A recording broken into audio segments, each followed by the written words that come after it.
God spoke to Moses from the bush and said, "The place on which you are standing is holy ground." I've always been intrigued by this whole idea of holy ground. Whether we realize it or not, we all have some holy ground locations in our lives. For Moses, it was the burning bush. That's where he encountered God. Last week, it was that spot where Jacob wrestled with an angel. Weeks before, we heard of Abraham building an altar in the oaks of Moreh, where he first heard God's call. These are all special places, holy ground. And people would be drawn back to these places, either in spirit or in person, time after time. They would be there to be strengthened when times were tough. Sometimes they would just go back there to remember what God had done, what God had promised. So, what is holy ground in your life? Where does your heart go to be strengthened and refreshed? Where do you find God in unique and special ways? Rocky mentioned the sabbatical that Jan and I went on this summer, and I found a few holy ground spots during that trip. First picture of our stop in St. Giles Cathedral in Edinburgh, and I'll always remember celebrating communion there with that congregation. Not in the pews, but coming around the communion table in groups of 30, and having a common loaf of bread passed from one to the other, and a common cup being passed that we all drank out of to celebrate communion. And then we sat, and another group of 30 or 40 came up, and nobody got sick from sharing a common cup or anything. We all survived it quite well. We remember going from there to Geneva, where John Calvin lived and preached, and being able to walk where John Calvin walked and worship and visit the church where he preached, and visit the memorial to all of the reformers, and a picture of Calvin's statues in the middle there. Very significant to the history of our church, and to me personally as a Presbyterian pastor. This is where it began. And then traveling a little farther in Switzerland to Lucerne and Lake Lucerne, along the river there, along the water, and then Mount Pilatus across the river, up in the mountains, an observing spot, just high above everything, and feeling close to God as Moses must have felt on top of that mountain peak. Feeling close to God in that experience, and just feeling like that was holy ground for me as I reflect back on it. And then a little bit later on, making another stop. Well, not so much holy. We can go on from there. Although Hail Mary Pass has something to do with holiness, even whether your team wins or loses. But, those were my holy ground sites. Those and many more. And your holy ground sites are going to be different than mine. And that's how it needs to be. That's how it must be for us as children of God. God meets us in unique and personal ways, sometimes in surprising places. The text from Exodus talks about Moses finding God in a surprising place. He was in the mountains in the wilderness, keeping an eye on his father-in-law's sheep. He was at work. Now, we don't often expect to have a holy ground experience, to hear God's voice speaking to us while we're at work, right? I'm sure Moses had a lot on his mind. Keeping an eye on sheep was not an easy job. Sheep tended to wander all over the place, and this was a dangerous place for sheep. Lots of craggy rocks, lots of places for dangerous animals to hide. Wild critters would love to have a sheep supper. So Moses had to keep an eye on those critters. He had to pay attention. He had to focus on his job. He could not be distracted. But the text tells us that God did distract Moses. His head was turned. A burning, yet not burning bush is a pretty hard thing to ignore. Exciting things happen on holy ground. Memories are created on holy ground that stick forever. Moses had a chat with God, and that would have been enough to make this mountainside a holy place. Maybe that's been part of your experience as a child of God.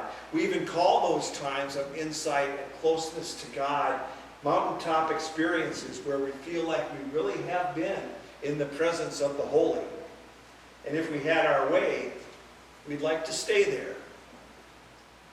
Remember that story from Jesus' life where 3 of his disciples were with him on the mountain, and they saw him changed before their eyes into a heavenly being in dazzling white clothes. They knew that they were in the presence of God, and they didn't want to leave that spot. They were all set to pitch tents to stay there for a while and settle in. They loved the high. They loved the feeling. You've been there, right? I didn't want to leave the sanctuary at St. Giles. I didn't want to come down from the summit of Mount Pilates. It felt good to be there. But Jesus called his disciples to go down into the valley. And Moses was called to leave that mountainside and leave the burning bush behind because God had work for him to do. He said, "Come, I will send you to Pharaoh to bring my people, the Israelites, out of Egypt." You see how that works? God calls us. God calls each one of us to holy ground so that then we can be sent to let folks know that God is with us in this thing. God gave Moses a two-part message to share. The first was to the Hebrew people enslaved in Egypt. He said, "I have observed the misery of my people who are in Egypt. I have heard their cry on account of their taskmasters. Indeed, I know their suffering, and I have come down to deliver them from the Egyptians and to bring them up out of that land to a good and broad land, a land flowing with milk and honey." No doubt these folks were suffering terribly. They must have been wondering where this God of their fathers had disappeared to, and so God sent a message through Moses. He said, "I have observed, I have heard, I know, I have come down to deliver, I will bring them out." He was sending Moses from the holy ground to tell a hurting people that God was with them no matter what. And the rest of the story of Exodus, the rest of the story of the Old Testament, the rest of the story of the whole Bible echoes that good news that God gives to people who are hurting, people who are grieving, people who are wandering. The story that God is with you no matter what. God is there. And all along the way, God has given us holy ground spaces so that we can be reminded of that. There are families in Roseburg, Oregon today who are looking for that holy ground. A place to stand on, to make some sense out of the shootings that took place there. There are refugees who are fleeing violence and warfare in their home countries, who are looking for holy ground, a place where they can feel safe. Families are battling cancer and other diseases that threaten life, and they are aching for a word about a God who cares. And that's the kind of yearning that brings God's people together Sunday after Sunday. Friends, this is holy ground for you and for me. This is where God speaks to us as a community. This is where God reminds us that he is with us, that he is with all of us. And we are stronger together than we are when we're alone, because God is here. And this table is our burning bush. It's our symbol of our holy ground. God meets us here this morning. And on this World Communion Sunday, God is meeting his people in every nation at the table.